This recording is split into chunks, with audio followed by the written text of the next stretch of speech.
Ես գիտեմ, որ կա Հայաստանում մի շերտ, որոնց թվում է, թե ես մի մարդ եմ, որը մարդկանց երբեք չի ներում, երբ որ դու սկսում ես վրեժխնդրությամբ ապրել, սա նշանակում է, որ դու առաջ չես նայում։ Վրեժխնդրությունը միշտ կապված է հետ նայելու հետ։ Դու չես կարող վրեժխնդրություն ապագայի հետ չի բռնում իրար, էլի, ուրեմն դու անընդհատ պետք է հետ նայես։ Եթե հետ ես նայում, դու առաջ չես տեսնում։ Կան հարցը ներել չներելու մեջ չի, հարցը նա է, որ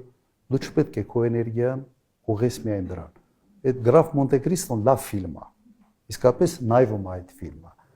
Բայց եթե դու ֆիքսված ես դրա վրա, դու խնդրեմ ունես։ Համենայն դեպս դու այդ դեպքում պետք է որևէ հանրային գործով չփաղվես, ապագայի մասին չմտածես եւ կենտրոնանաս, ասենց անցյալում քեզ վատություն արած կամ քեզ դավաճանած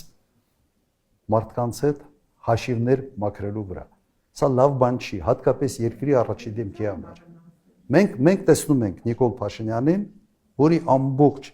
կյանքի նպատակը վրեժխնդրությունն է։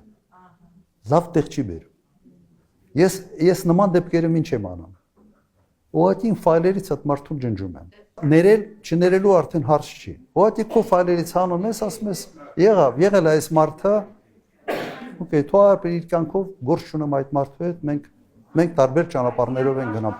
Բայց ես չեմ ուզում, որ դա այդ ինքը բանա, որ դու սկսում ես դրանով ապրել, ինքը քեզ ուղղակի այդ վրեժխնդրության բանը մոլուցկա դառնում, քեզ ուտում է, ուղղակի ներսից է դա քեզ քայքայում։